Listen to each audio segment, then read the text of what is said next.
Welcome to star 9 news. Nellore నగరంలోని 48వ division పొర్లుకట్ట ప్రాంతంలో తెల్లవారుజామున 6 గంటలకే పెన్షన్ల పంపిణీ కార్యక్రమం ప్రారంభమైంది. ఈ కార్యక్రమంలో రాష్ట్ర పురపాలక పట్టణ అభివృద్ధి శాఖ మంత్రి డాక్టర్ పొంగూరు నారాయణ పాల్గొన్నారు.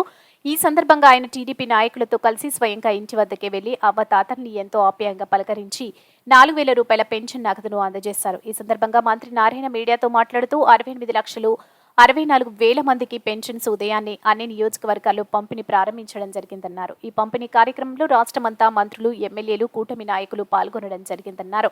ఈ కార్యక్రమంలో జిల్లా టీడీపీ అధ్యక్షుడు అబ్దుల్ అజీజ్, టీడీపీ రాష్ట్ర ప్రధాన కార్యదర్శి కోటంరెడ్డి శ్రీనివాసులరెడ్డి, మాజీ మున్సిపల్ చైర్పర్సన్ తాళ్లపాక అనురాధ, మాజీ జెడ్పీటీసీ విజేతారెడ్డి, టీడీపీ ముఖ్య నేతలు, నాయకులు, అధికారులు పాల్గొన్నారు.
కొద్దిగా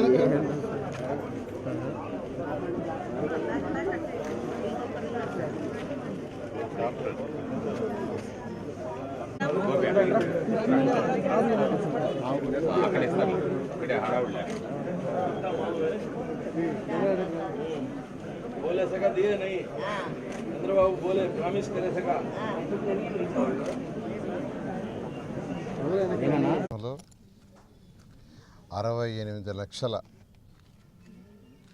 68,64,000 మందికి ఈరోజు పెన్షన్స్ ఉదయాన్నే 6 గంటలకి అన్ని కాన్స్టిట్యున్సీస్లో ఈరోజు ప్రారంభించారు. అధికారులు యాక్చువల్గా డిస్పర్స్ చేయడం జరిగింది. దాంతో రాష్ట్ర మంత్రులు, ఎమ్మెల్యేలు, ప్రజాప్రతినిధులందరూ ఈరోజు పాల్గొన్నారు. నేనైతే ఈరోజు 48వ డివిజన్, ఇది పొల్లుకట్ట ఏరియా అంటారు.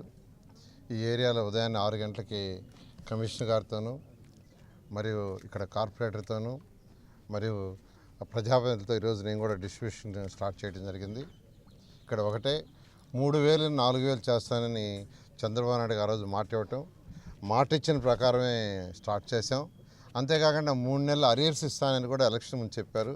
అదేవిధంగా లాస్ట్ మంత్ 3,000 అరియర్స్ ఇచ్చాం. అంటే 4,000 ప్లస్ 7,000. అసలు ఈరోజు ఈ రాష్ట్రం తీసుకుంటే ఖజానా ఖాళీ, కంప్లీట్గా ఖాళీ. అన్ని వనరుల్ని అసలు గత ప్రభుత్వం ఏం చేసిందంటే టోటల్గా ఖాళీ చేయటమే కాదు, అన్ని అప్పులు చేసింది. ఏ డిపార్ట్మెంట్ తీసుకున్నా, ఏం తీసుకున్నా అన్నీ ఈరోజు అప్పులు ఉన్నాయి. అసలు గవర్నమెంట్ బిల్డింగ్స్నే తాకట్టు పెట్టేశారు. విశాఖపట్నంలో అయితే యాక్చువల్గా సర్క్యూట్ భవన్ అంటారు, అంటే గెస్ట్ హౌస్, దాన్ని కూడా తాకట్టు పెట్టారు. రాష్ట్రంలో ఉన్న అన్ని బిల్డింగ్స్ని తాకట్టు పెట్టి ఈరోజు అప్పులు చేసి రాష్ట్రాన్ని అప్పుల పాలు చేశారు. అయితే ఈరోజు మా ముఖ్యమంత్రి నారా చంద్రబాబు నాయుడు ఆయనకున్న అపార అనుభవంతో ఈరోజు ముందుకు తీసుకుపోతున్నారు రాష్ట్రాన్ని. ఒకటే, ఎప్పుడైనా ఒక రాష్ట్రం కానీ ఒక దేశం కానీ డెవలప్ కావాలంటే అక్కడ ఇన్కమ్ డెవలప్ కావాలి, ఇన్కమ్ రావాలి. ఇన్కమ్ రావాలంటే అక్కడ ఇండస్ట్రీస్ రావాలి. డిఫరెంట్ ఇండస్ట్రీస్, 1, 2 కాదు, ఇండస్ట్రీస్ వచ్చినప్పుడే ప్రజల యొక్క ఆర్థిక స్థితి పెరుగుతుంది. అసలు ఇండస్ట్రీస్ రాకుండా ఏ రాష్ట్రంలో కానీ ఏ దేశంలో కానీ ఆర్థిక స్థితి పెరగదు. ఈరోజు ముఖ్యమంత్రి గారు దానికి అన్ని విధాల